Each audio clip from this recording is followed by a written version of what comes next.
అందరికీ నమస్కారం అండి. శ్రీ రమణాష్టమ లేఖలు సూరినాగమ్మ గారు వారి అన్నగారికి రాసిన లేఖలు. ఇప్పుడు 121ది చూద్దాము. చాటు ఎందుకు. ఇది సూరినాగమ్మ గారు 28 మే 1947న వారి అన్నగారికి రాసిన లేఖ.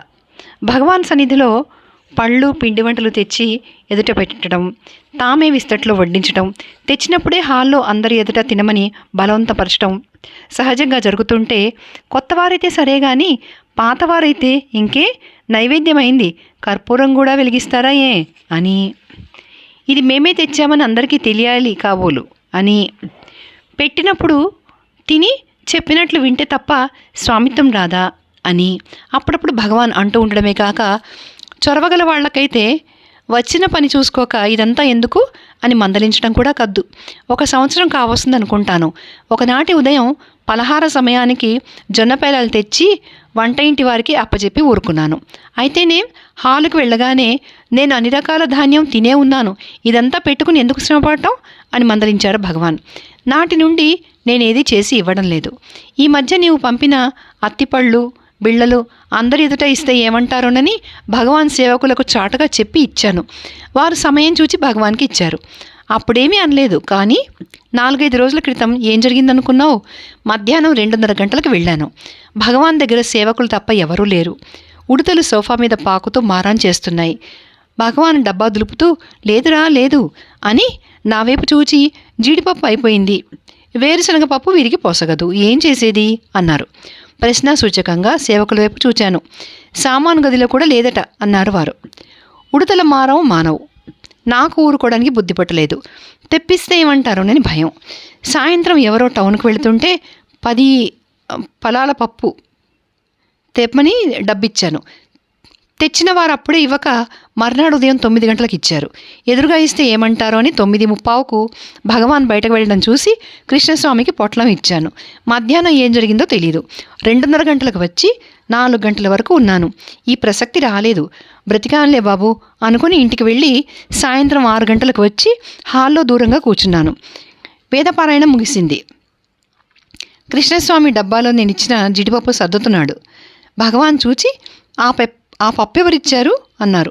నాగమ్మ అన్నాడు అతను. ఎప్పుడు అన్నారు భగవాన్. 9:15కు భగవాన్ బయటికి వెళ్ళినప్పుడు అన్నాడు కృష్ణస్వామి. అలాగా, ఇచ్చేది ఎదురుగానే ఇవ్వరాదు, చాటెందుకు? భగవాన్ కోపడతారని భయం. ఇంకా ఈ చేష్ట విడవడం లేదు. ఆ సుబ్బలక్ష్మికి ఇదే చెప్పింది కాబోలు. ఆమె కూడా ఇంతకుముందే జీడిపప్పు తెచ్చి కిటికీలో నుంచే చాటుగా సత్యానందానికి ఇచ్చి చక్కగా పోయింది. పైగా అత్త ఇవ్వమన్నది అని సాకు చెప్పింది. అత్త ఇచ్చిందంటే నేనేమి అనను అని దాని మీదకి తోసేసింది. ఇవే ఒక్కొక్కరి చేష్టలు. వచ్చిన పని చూచుకోక ఇదంతా ఎందుకో స్వామిని ఏమార్చాలని చూస్తారు. మనమే ఏమరిపోతున్నామని తెలుసుకోవట్లేదు. ఎన్నాళ్ళైనవి పోలేదే, ఎందుకా వచ్చింది అని మేఘ గంభీర ధ్వనితో గర్జించారు భగవాన్. కూర్చున్నట్లే చిత్ర ప్రతిమలాగా అయిపోయాను. సుబ్బలక్ష్మికి నేను చెప్పనూ లేదు, ఆమె ఇచ్చింది నాకు తెలీదు. కానీ ఆ మాటల వల్ల జ్ఞప్తికి వచ్చి, గురుకటాక్షమనే సింహస్వప్నం ఇటువంటిదే కాబోలు అనుకున్నాను.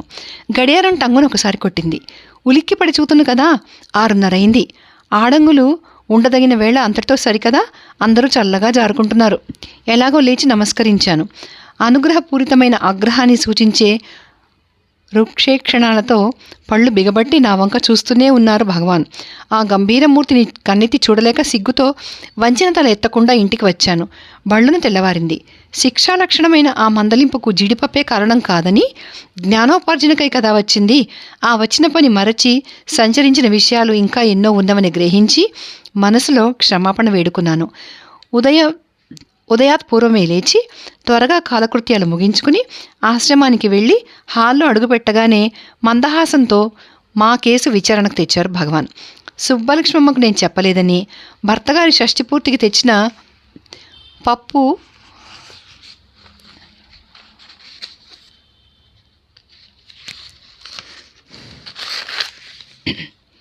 మిగిలితే ఉడతలకి ఇవ్వమని అలవేలత్తే ఇచ్చిందని తేలింది. అలాగా, ఇప్పుడు కథంతా వేరుగా మారింది. అయితే మాత్రం చాటెందుకు, పోనీలే ఏదో అయింది అంటూ ప్రసంగం మార్చి మాటలతో మాయగప్ప చూచారు భగవాన్. నాకు మాత్రం ఇంతవరకు మరుపు రాలేదు. ఆశయా బద్ధితే లోకో కర్మణా బహుచింతయా ఆయుక్షీణం నజానాతి తస్మాత్ జాగ్రత్త జాగ్రత్త అన్న పెద్దల వాక్యం విస్మరించి కాలవేగం గమనించక కాలయాపన చేస్తున్నదే బిడ్డ అన్న పరితాపంతో పలికిన ఆ పలుకులు, చూచిన ఆ చూపులు నా హృదయ ఫలకంలో ముద్ర వేయబడినవి అన్న ఆ సంఘటన ఏమని రాయగలను? జ్ఞానదాత కదా భగవానుడు. ఇట్లు సోదరి. 122వ లేఖ. కృతి సమర్పణ. ఇది జూన్ 5వ తారీఖున సూరినాగమ్మ గారు వ్రాసిన లేఖ. మొన్న రాత్రి పట్నంలో మీ ఇంటి నుంచి బయలుదేరి నిన్న ఉదయం 7 గంటలకు ఆశ్రమం చేరుకున్నాను. భగవత్ సన్నిధి విడిచి 4 రోజులే అయినప్పటికీ 4 యుగాలు అయినట్లు ఉండడం వల్ల స్టేషన్ నుంచి ఏకాకి ఆశ్రమానికే వెళ్ళాను. భగవాన్ పలహారం చేస్తున్నారు. నమస్కరించి నుంచుంటే వచ్చారా ఇప్పుడేనా అన్నారు. అవునని లేఖల పుస్తకాలు 10 కాపీలే వచ్చినవని, మిగతావి ప్రెస్ వారు ఆశ్రమానికి పంపుతామన్నారని, ఇచ్చిన 10 తెచ్చానని చెప్పాను. సరే అని నిర్లక్ష్యంగా ఊరుకున్నారు భగవాన్. స్నానపానాదులు ముగించుకుని పుస్తకాల కట్ట పట్టుకుని ఆఫీసులోకి వెళ్ళేసరికి సర్వాధికారి నిరంజనానంద స్వాములు లేరు. పోనీ భగవాన్కు చూపించే తెద్దాం అని హాల్కు వెళ్ళాను. రూల్స్ ప్రకారం నడవాలని ఆఫీస్లోకి వెళ్ళానే కానీ ముందు భగవాన్కే చూపాలన్న మురిపం లోపలుంది. ఎలాగైతేనేమి ముందు హాల్కే వెళ్ళవలసి వచ్చింది. భగవాన్ చూసి చూడనట్లు పేపర్ చదువుతున్నారు. చేతికి ఇవ్వడానికి జంకి కుర్చీపీట మీద పెట్టాను. కృతి సమర్పణ సందర్భంలో వారి వారి శక్త్యానుసారం ఫల పుష్పాది కానుకలిచ్చి కృతిభర్తను అర్చించడం సహజం. అయితే కొండంత దేవునికి కొండంత పత్ర్య అన్నట్లు ఈ భగవానులకి ఏమిచ్చి పూజించగలం? పోనీ పత్రం పుష్పం ఫలం తోయం అన్నట్లు ఏ ఒక్కటో లాంఛనంగా ఇద్దామన్నా వచ్చిన పని చూసుకోక ఇదంతా ఎందుకు అని ఈ మధ్యనే భగవాన్ మందలించటం వల్ల ఏమీ ఇవ్వక చేతులు జోడించాను. ఏం చిత్రం జరిగిందనుకున్నావు? నమస్కరించాలని వంగేసరికి పూలు, పళ్ళు, అగరవత్తులు, వక్కలు, ఆకులు మొదలైన శోభన సామగ్రితో నింపిన పెద్ద పళ్ళెం పట్టుకొని ఒక భక్తుడు బ్రాహ్మణ బృందంతో సహా వచ్చి ఆ పుస్తకాల పక్కనే ఆ పళ్ళెం పెట్టాడు. వంగిన దాన్ని లేచి చూసేసరికి విభ్రాంతి కలిగింది. అంతా గుంపుగా నిలిచి నకర్మణ న ప్రజయా ధనేనా అంటూ వేదమంత్రం పఠించారు. అనంతరం అంతా మళ్ళీ నమస్కరించి లేచాం. కృష్ణస్వామి ప్రసాదమిచ్చి వారిని పంపారు. భగవాన్ పేపర్ అవతల ఉంచి సావధానులై ఈనాడు వారికి షష్ఠి పూర్తిట అన్నారు నాతో. అలాగా అన్నాను. ఎలాగైతేనేమి తలవని తలంపుగా జరిగిన ఈ సన్నివేశం వల్ల నేనేమీ తేలేదు అన్న లోపం తీరినట్లుగా నాకు సంతృప్తి కలిగింది. పుస్తకాలు అక్కడుంచారు కృష్ణస్వామి. నేను భగవాన్ చేతికి అందించాను. అటు ఇటు తిప్పి చూసి సరే ఆఫీస్లో ఇవ్వు, ముద్ర వేసి రాని చూద్దాం అన్నారు. ప్రెస్ వారు ఫోటో కింద భగవాన్ పేరు వేయడం మర్చిపోయినారని తీసి చూపించాను. అరెరే పొరపాటైందే, పోనీ నామం రూపంలో కలిసిపోయిందిలే, ఆఫీస్లో ఇవ్వు అన్నారు భగవాన్. చిత్తమని తీసుకొచ్చాను. ఆఫీస్కి వెళ్ళి నిరంజనానంద స్వాములకి ఇచ్చి వచ్చాను. 9 గంటలకు మౌనస్వామి 2 పుస్తకాలు తెచ్చి భగవాన్కి ఇచ్చారు. భగవాన్ చూసి ఒకటి నాకు ఒకటి నాగమ్మకునా అంటూ సమీపస్తులతో ఏమోయ్ ఇది దానికి అది రాసింది వాళ్ళన్న అచ్చు వేయించాడు. అదే పుస్తకాలు తెచ్చి మనకిస్తే అందులో ఒకటి దానికి ఇస్తున్నాం. బెల్లంతో పిళ్ళారిని చేసి పూజానంతరం ఆ బెల్లమే గిల్లి నైవేద్యం పెట్టినట్లుంది. పళ్ళు తెచ్చి పెడితే ప్రసాదం ఇవ్వడం లేదు, అలాగే ఇదిను అన్నారు. ఇట్లు సోదరి. ఇప్పుడు 123వ లేఖ. కరతల భిక్ష. ఇది 20 జూన్ సూరినాగమ్మ గారు వారన్నగారికి వ్రాసిన లేఖ. 4-5 రోజుల క్రితం ఆశ్రమంలో మాధవస్వామి నోట్బుక్ ఒకటి దొరికింది. శ్రీవారది చూస్తుంటే తామెప్పుడో రాసిన తమిళ పద్యం ఒకటి కంటపడింది. మలయాళపు అక్షరంతో ఉన్న ఆ పద్యం 60 అక్షరంలో రాస్తూ దాని భావం మాకిలా చెప్పారు. మనుషులకు జ్ఞానం కలిగిన వెనుక ఈ శరీరంపై లక్ష్యం ఉండదు. ఎంత చక్కని విస్తరి కానీ భోజనానంతరం విసిరిపారేసినట్లు ఈ భౌతిక శరీరం జ్ఞానోదయానంతరం ఎప్పుడు పారవేద్దామా అని చూస్తాడు. అదే ఈ పద్యంలోని సారాంశం. ఏ కారణం వల్ల భగవాన్ ఈ పద్యం రాశారో అన్నారొక భక్తులు. తమిళ్ భాషలో ప్రభులింగలీల అనే ఒక గ్రంథంలో ఇదే భావం 4 పాదాల పద్యంగా ఉండడం చూసి సంగ్రహంగా రాస్తే మంచిదని తోచి ఈ చిన్న గీతం రాశాను. 2 పాదాలది అని చెప్పి దానిని తమిళాక్షరంలో రాసి ముగించి, చూడండి ఈ ఎంగిలాకు ఉపమానాలు ఎందరో చెప్పారు. ఎంత బాగా కుట్టిన విస్తరైనా భోజనమయ్యే వరకే. ఆ తర్వాత దాని యందు లక్ష్యం ఉంటుందా? వెంటనే పారేస్తాం. ధనవంతులైతే వెండితో చేయించి బంగారు పూలు వేయిస్తారు. భగవంతుడిచ్చిన చేతులుండగా అవన్నీ ఎందుకో నేను కొండ మీద ఉండగా ఒకరు వెండితో విస్తరి చేయించి తెచ్చి, స్వామి దీనిలో భోజనం చేయాలి అన్నారు. నాకెందుకని పంపేశాను. ఏమో, చేతిలో వేయించుకుని తింటే తీరేదానికి వెండి బంగారం ఎందుకు? నేను చాలా కాలం విస్తరి వేయించుకు తిననే లేదు. ఎవరన్నా ఆహారం తెస్తే ఇలా చేయి జాచి చేతిలో వేస్తే తినేవాణ్ణి. ఈ మధ్య కదా ఆకుల భోజనం అన్నారు భగవాన్. అందుకే కరతామరసేన సుపాత్రవత అని గణపతి ముని స్తుతించారు అన్నారొకరు. నిజమే, సహజమైన చేతులుండగా ఇవన్నీ ఎందుకో. నేను భిక్షకు వెళ్ళిన రోజుల్లో భలే హుషారుగా ఉండేది. ఇలా దోసిలి పట్టి భిక్ష తీసుకుని తింటూ వీధుల మధ్య పోతూ ఉండేవాణ్ణి. తినడం అయిపోతే చెయ్యి నాకుతూ పోయేవాణ్ణి. ఏది లక్ష్యం ఉండేది కాదు. ఎవరిని కానీ ఎప్పుడు ఏది అడగడానికి అభిమానం కదా. అప్పుడు కరతల భిక్ష ఎంతో వేడుకగా ఉండేది. ఆ పక్క ఈ పక్క పెద్ద పెద్ద శాస్త్రులు ఉండేవారు. ఒక్కొక్కప్పుడు గొప్ప గొప్ప ఉద్యోగస్తులు ఉండేవారు. ఎవరుంటే నాకేమి, దరిద్రుడే భిక్షకు వెళితే దీనత్వం తోస్తుంది, కానీ అహం నాశనమైన అద్వైతికి అది మహాభాగ్యంగా తోస్తుంది. అప్పుడు చక్రవర్తి వచ్చినా లక్ష్యం ఉండదు. నేను ఆ విధంగా భిక్షకు వెళ్ళి చప్పట్లు కొట్టగానే నన్ను ఎరిగిన వారు స్వామి వచ్చారు అని భయభక్తులతో భిక్ష పెట్టేవారు. ఎరగని వారు, ఏమయ్యా బాగా బలిసి ఉన్నావే, భిక్షకు రాకుంటే కూలికి పోరాదు అనేవారు. నవ్వొచ్చేది. మౌనస్వామిని కదా, మాట్లాడనాయే. ఇలా అనడం సహజమే అని నవ్వుతూ వెళ్ళేవాడిని. వాళ్ళన్న కొద్దీ సరదా ఎక్కువయ్యేది. అదొక వేడుక సుమా. భగీరథుడు గంగను భూమికి రప్పించకపోవడం జరిగిన కథ వాసిష్టంలో ఉంది. వారు చక్రవర్తులు కదా, వారికి ఆత్మజిజ్ఞాస వల్ల ఆ రాజకీయం భారంగా తోచింది. సద్గురుని సలహాను అనుసరించి యాగమనే నెపంతో ధనధాన్యాదులన్నీ దానమిచ్చారు. రాజ్యం ఎవరూ అంగీకరించలేదు. పక్కనే వేచి ఉన్న శత్రురాజును చెరబిలిచి స్వరాజ్యం ధరదత్తం చేశారు. ఇక దేశ పరిత్యాగం చేయాలి. అర్ధరాత్రి మారువేషంలో పలాయనం అంగీకరించి పరదేశంలో తమను ఇతరులు గుర్తించకుండా అక్కడక్కడ దాక్కుని రాత్రి భిక్షాటనతో కాలం గడుపుతూ కొన్నాళ్లకు పగలే భిక్షమెత్తి అభిమానరహితమైన మనపరిపాకం కలిగిందని నిశ్చయించారు. ఆ తర్వాత స్వదేశమేల పోరాదు అని అక్కడికి వచ్చి భిక్షాటన సాగించారు. ప్రజలు గుర్తింపనట్లుగా కొన్నాళ్లుండి కరతల భిక్ష గ్రహిస్తూ ఉన్న అన్ని చోట్లకు తిరిగి మన అంతఃపురం అన్న అభిమానం ఎందుకని ఒకనాడు అక్కడికే వెళ్ళారు. కావలి వారు గుర్తించి మహారాజు వచ్చారని ఆదరాభిమానాలు చూపి వణుకుతూ అప్పటి రాజుకు విన్నవించారు. వారు ఆత్రంతో వచ్చి రాజ్యం గ్రహించండి అని ప్రార్థిస్తే సుతరాము ఒప్పుకోలేదు. భిక్ష పెడతావా లేదా అంటారు. వారికి ఇక విధి లేక భిక్ష పెడితే మహాసంతోషంతో గ్రహించి వెళ్ళారు. ఆ తర్వాత ఏదో నెపంతో ఏదో రాజ్యానికి రాజై తమ రాజ్యమేలే రాజు గతిస్తే ప్రజల ప్రార్థనానుసారం దానిని పరిపాలించారట. ఈ కథంతా వాసిష్టంలో విపులంగా ఉంది. మొదట భారంగా తోచిన రాజ్యం అప్పుడేమీ బాధించట్లేదంట. ఇంతకు చెప్పొచ్చింది ఏంటంటే, భిక్ష యొక్క సుఖం వారికి తెలుస్తుంది. దరిద్రుడే భిక్షమెత్తడం, ఎంగిల్లాకుల్లో మెతుకులు ఏరి తినడం ఘనం కాదు. చక్రవర్తి భిక్షమెత్తాడంటే ఆ భిక్ష యొక్క ఘనం ఇంకా చెప్పాలా? భిక్ష అంటే ఆ భిక్ష కానీ ఇప్పటి భిక్షలా ఏమిటి? ఇక్కడ భిక్ష అంటే సదా పాయసం తప్పదు. కొన్ని మఠాలలో మరీ గొడవలు, పాదపూజలకే పైసా తెమ్మంటారు. మాట్లాడుకున్న మొత్తం అక్కడ పెడితే కానీ ఆ భోజనం పుచ్చుకోమంటారు. మహత్తరమైన ఆ కరతల భిక్ష యొక్క తాత్పర్యం ఈ తీరున పరిణమించింది అన్నారు భగవాన్. మూలం తరహో కేవలం మాశ్రయంతః పాణిద్వయం భోక్తు మమత్రయంతః కంఠామివ శ్రీమపి కుత్సయంతః కౌపీనవంతః ఖలు భాగ్యవంతః. ఇది ఆచార్యకృత యతిపంచకంలోనిది. ఇట్లు సోదరి. ఇప్పుడు 124వ లేఖ, ఉపనయనం.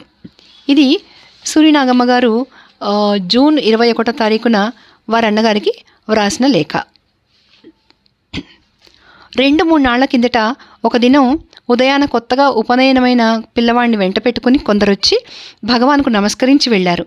వారట పోగానే ఉపనయన తత్వం ఏమిటి అని ఒక భక్తుడు అడిగితే భగవాన్ మందహాసంతో ఇలా సెలవిచ్చారు. చూడండి, ఉపనయనం అంటే కేవలం 3 పోగుల నూలు మెడలో వేయడం మాత్రమే కాదు. ఈ 2 కళ్ళే కాదోయ్, 3వ కన్నుంది, అది జ్ఞాననేత్రం. దానిని తెరిచి స్వస్వరూపాన్ని గుర్తించు అని బోధిస్తారన్నమాట. ఉపనయనం అంటే ఇంకొక కన్ను. ఆ కన్ను తెరవాలని బోధిస్తూ అందుకుగాను ప్రాణాయామం నేర్పుతారు. ఆ తర్వాత బ్రహ్మోపదేశం చేసి జోలెకట్టి భిక్షమెత్తమంటారు. మాతృభిక్షే ప్రథమ భిక్ష. తండ్రి బ్రహ్మోపదేశం చేస్తే తల్లి 3 పిడికిళ్ల బియ్యం భిక్షం పెడుతుంది. అంటే తండ్రి చేసిన ఉపదేశం మననం చేసే నిమిత్తం భిక్షాటన వల్ల కుక్షి నింపుకుని గురుకులవాసం చేసి జ్ఞాననేత్రం తెరిచి ఆత్మానుభూతిని అందవలెనని ఉపనయనం యొక్క తాత్పర్యం.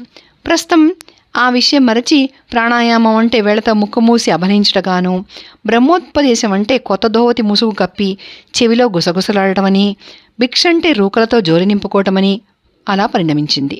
ఉపదేశం చేసే తండ్రికి, చేయించే గురువుకు ఉపనయన తత్వం తెలియనప్పుడు బిడ్డలకేం చెప్తారు? అదే కాదు, గురుకులవాసం వల్ల విజ్ఞానం ఆర్జించిన పిమ్మట మనస్సు విషయాల్లో చిక్కునో లేదో పరిశీలించేందుకు స్వగృహం పంపేవారట గురువులు. స్వగృహంలో కొన్నాళ్ళుండి విరాకులై కావడి కట్టి కాశీయాత్రకు బయలుదేరేవాళ్ళు. అప్పుడు కన్యాదాతలు పట్టినిచ్చి పాణిగ్రహణం చేస్తాం, పరిగ్రహింపు అని కబురంపితే విరాగి అయినవాడు వెనక వెళ్ళేవాడు. రాగమున్నవాడు తిరిగి వచ్చి కన్యాదానం గ్రహించేవాడు. ఇప్పుడు అదంతా మరచి కాశీయాత్ర అంటూ సరిగంచు పట్టుదోహతి కట్టి కళ్లకు కాటుగా నుదుట తిలకము దిద్ది పాదాలకు పసుపు పారాన్ని పెట్టి ఒళ్లంతా గంధం పూసి మెడలో పూలమాలలు, నెత్తిన గొడుగు, పాదాలకు పాంకోళ్లు ధరించి ఒయ్యారంగా నడుస్తూ భాజా భజంత్రీలతో బయలుదేరతారు. బావమరిది వచ్చి బాలికనిస్తామని బ్రతిమలాడితే రిస్ట్ వాచి కావాలి, మోటార్ సైకిల్ కావాలి, అది కావాలి, ఇది కావాలి, ఇస్తే వస్తాం లేకుంటే రాం అని పేచి పెడతారు. పీటల మీద పెళ్లి తప్పిపోతుందని అడిగిందల్లా అర్పిస్తారు కన్యాదాతలు. ఇహ వారు వీరు కలిసి ఫోటోలు తీయించుకోవడాలు, విందు భోజనాలు, బట్టలు ఇచ్చుకోవడాలు, ఇది కాలక్షేపం. భిక్ష అంటే రూపాయలతో జోలి నింపుకోవడానికి, కాశీయాత్ర అంటే కట్నాలు లాగడానికి ఉపయోగిస్తోంది ఇప్పుడు అన్నారు భగవాన్. ఇట్లు సోదరి. ఇప్పుడు 125వ లేఖ. బలవంతపు భోజనాలు. ఇది 27 జూన్ 1947 సూరినాగమ్మ గారు వారి అన్నగారికి రాసిన లేఖ. ఈ మధ్యాహ్నం 3 గంటలకు అరుణగిరికి ఈశాన్యంలోని మఠం నుంచి ఒక భక్తులు వచ్చి నమస్కరించారు. భగవాన్ చూచి, కోవిలూరు మఠంలో ఉన్న స్వామి గతించారని తంతి వచ్చిందే, నటేశ స్వామి వెళ్ళారా అన్నారు. వెళ్ళారు, 2 రోజులైంది, అనారోగ్యంగా ఉన్నారని ముందే తెలిసింది అన్నారు వారు. నటేశ స్వామి అంటే ఎవరు అన్నారొకరు. ఇప్పుడు ఈశాన్య మఠాధిపతిగా ఉన్నవారే. కోవిలూరు మఠంలో గతించారన్నారే, వారు లోగడ ఇక్కడి ఈశాన్య మఠంలో ఉన్నవారే. కోవిలూరులో అప్పటి మఠాధిపతి గతించినప్పుడు వారిని తీసుకొని వెళ్ళి ఆ పీఠాధిపత్యం ఇచ్చారు. ఈ వైపున వేదాంత మఠాల్లో అదే ముఖ్యమైంది. వీరికి పాండిత్యం తక్కువైనా మంచి సాధువు అవడం వల్ల వీరే కావాలన్నారు. 25 ఏళ్ళు అయిందనుకుంటా అన్నారు భగవాన్. భగవాన్ని బండి ఎక్కించింది వీరేనా అన్నా నేను. కాదు, వీరికన్నా ముందున్నవారు. వారు వీరి వలె కాదు, చాలా గంభీరమైన వ్యక్తి అన్నారు భగవాన్. బండి ఎక్కిందెప్పుడు అన్నారు ఒకరు. విరూపాక్ష గుహలో ఉండగానే అక్కడికి వచ్చిన 4-5 ఏళ్లకు. అదొక చిత్రమైన కథ. ఒకనాడు నేను పళనిస్వామి గిరి ప్రదక్షిణం వెళ్ళి కోవిల వద్దకు వచ్చేసరికి రాత్రి 8 అయింది. అలసటగా ఉండడం వల్ల కంబత్తిల్ సుబ్రహ్మణ్యేశ్వర ఆలయంలో పడుకున్నాం. పళని అన్నం తెస్తానని సత్రానికి వెళ్ళాడు. వారు గుళ్ళోకి వెళుతున్నారట. వారి చుట్టూ శిష్యులుంటారు కదా, అందులో ఒకరు నన్ను చూసి బ్రాహ్మణ స్వామి ఇక్కడున్నారు అని చెప్పారట. ఇంకే తిరిగి వెళుతూ 10 మందితో వచ్చి చుట్టూ నిలిచారు. లేవండి స్వామి పోదాం అంటారు. నేను మౌనస్వామినాయే రానని సంజ్ఞ చేశాను. వారా వినేది. ఎత్తండి అన్నారు. సరిగా తప్పదని లేచాను. బయటికి వస్తే బండి సిద్ధంగా ఉంది. ఎక్కండి స్వామి అన్నారు. నేనెక్కను, నడిచే వస్తాను, మీరెక్కి వెళ్ళండి అని సైగ చేస్తే వింటారా? చూస్తారేంట్రా, స్వామిని ఎత్తి బండిలో కూర్చోబెట్టండి అన్నారు. అంతా 10 మంది ఉన్నారాయే. మన వైపున మాట్లాడేవారు ఎవరూ లేరు. సరే, ఎత్తి బండిలో కూర్చోపెట్టారు. పలక్కుండా మఠానికి వెళ్ళాను. పెద్ద విస్తరి వేసి వడ్డించి ఇక్కడే ఉండిపోండి స్వామి అంటూ ఉపచారం చేశారు. పళనిస్వామి కోవెలకు వచ్చి చూసి విషయం విచారించి తెలుసుకుని మఠానికి వచ్చారు. వారు వచ్చిన తర్వాత ఎలాగో తప్పించుకుని వెళ్ళిపోయాను. ఈ ఊరు వచ్చిన తర్వాత అదే బండి ఎక్కటం. ఆ తర్వాత 1-2 సార్లు కొత్త వారెవరో వస్తే నన్ను రమ్మని బండి పంపారు. ఇప్పుడు సంధిస్తే వదలరని, ఈ ఉపద్రవం అంతా మనకెందుకని రానని చెప్పి బండి తిప్పి పంపాను. అంతటితో బండి పంపటం మానేశారు. అదొకటైనా వారి ఉపద్రవం. పిలిచినప్పుడు వెళ్లకున్నా, ప్రదక్షిణం చేసి వస్తూనో, మరెప్పుడైనా మఠానికి వెళుతూ ఉండేవాడినా. వెళితే నన్ను అక్కడ కూర్చోబెట్టి లోపలికి వెళ్ళి వంటవారితో గుసగుసలాడి వచ్చేవారు. భోజన సమయంలో అరిటాకు పెద్దది వేయించి తాము నా పక్కనే కూర్చుని వేయండిరా వేయండి అని ఎన్నో పదార్థాలు వడ్డింపచేసేవారు. మిగతా దినాలలో వారు పంక్తికి వచ్చేవారు కారు. ఇందుకుగా నా పక్కనే కూర్చుండేవారు. నేను అవన్నీ తినగలనా? కాస్త రుచి చూసి వెళితే ఆ శేషం అన్ని పదార్థాలతో కలిపి స్వామి ప్రసాదం అని తినేవాళ్ళట. 2-3 సార్లు అది గమనించి ఇది కాదని బుద్ధి పుట్టినప్పుడు చెప్పకుండా వచ్చేయమని కోవెల్లోనో ఎక్కడో ఉండి నైవేద్యపు గంట కొట్టగానే వెళ్ళి వీధి గుమ్మలో నిలిచి ఆ నివేదన చేసింది తెమ్మంటే తెచ్చేవాళ్ళు. దోసిట్లో వేయించుకుని తినేవాడిని. దానిలో ఉప్పు కూడా ఉండేది కాదు. ఏదైతేనేమి ఆకలి తీరడం ప్రధానం. ఆ మఠాధిపతి మేడ మీదనే ఉండడం వల్ల కొన్నాళ్ళది తెలియలేదు. ఒకనాడు అకస్మాత్తుగా వారి కంటపడింది. ఎవర్రా స్వామికి మర్యాద చేయక ఉప్పు లేని ఆహారం ఇస్తున్నారు అని కోపగించుకున్నారు. తర్వాత విషయం విచారించి తెలుసుకొని పై ఉపద్రవం మానారు. ఇప్పుడు గతించారే, వీరు మాత్రం అలా కాదు. మహాసాధువు. అందరితో పాటు నా ప్రక్కనే కూర్చుని తినేవారు. అందరి వల్లనే నాకు పెట్టించేవారు అన్నారు భగవాన్. అక్కడ ఒకసారి భగవాన్ ప్రవచనం కూడా చేశారట కదా అన్నారు ఒకరు. అవును, ఇప్పుడు గతించిన వారు ఉండగానే వారు పాఠం చెప్తుండగా వెళ్ళాను. ఒకసారి మర్యాద చేసి కూర్చోపెట్టారు. కానివ్వండి పాఠం అన్నాను. స్వామి ఎదుట నేనా పాఠం చెప్పేది? స్వామే చెప్పాలి, తప్పదు అని గీతాసారం తెప్పించి శిష్యుని చేత చదివించి చెప్పమన్నారు. ఇక తప్పదని అర్థం చెప్పాను అన్నారు భగవాన్. రామచంద్రయ్యరు తాత వారింటికి ఒకసారి పిలుచుకుని వెళ్ళారని విన్నామే, అది నిజమేనా అన్నారు వారు. అది ఇంకా ముందే 1896లో నేనప్పుడు గోపుర సుబ్రహ్మణ్యేశ్వర ఆలయంలో ఉన్నాను. వారు నిత్యం నా వద్దకు వచ్చి కాసేపు కూర్చుని వెళ్ళేవారు. నేను మౌనం కదా, మాట లేదు, మంతి లేదు. అయినా వారికి అమిత భక్తి. ఒక దినం వారింటికి ఎవరినో విందుకు పిలిచారట. మధ్యాహ్నం భోజనానికి ముందే ఇంకొకరిని వెంట పెట్టుకుని నా వద్దకు వచ్చారు. చెరొక పక్క నిలిచి స్వామి లేవండి పోదాం అంటారు. ఎందుకు అని సైగ చేశాను. విషయం చెప్పారు. నేను రానన్నాను. వింటారా? చేయి పట్టుకుని అమాంతం లేవదీశారు. ఎత్తుకొని పోదామన్నంత తీవ్రంగా ఉన్నారు. ఇంత లావు అంత పొట్ట, ఆజానుబాహు మనిషి. నేనప్పుడు బక్కచిక్కి ఉన్నాను. వారి వేలుకైనా చాలెట్లు లేను. వెంట వచ్చిన వారు వీరిని మించి ఉన్నారు. ఏం చేసేది? ఎత్తుకునైనా పోయేటట్టున్నారు. చాలా భక్తితో పిలుస్తున్నారని తెలుసు. ఇహ వాదించి లాభం లేదని నడిచే వెళ్ళాను. సింహద్వారం వద్ద నుంచే ఎన్నో మర్యాదలతో లోపలికి తీసుకుని వెళ్ళి అరిటాకుల భోజనం సుష్టుగా పెట్టి పంపారు. ఇక్కడి గృహస్థుల ఇళ్లలో ఆకు వేసుకుని తిన్నది ఆ ఒక్క ఇంట్లోనే అన్నారు భగవాన్. ఇట్లు సోదరి. ఇవాళతో ఈ వీడియో ముగించేద్దామండి. ఇప్పటికి 125 లేఖలు పూర్తయ్యాయి. ధన్యవాదాలు.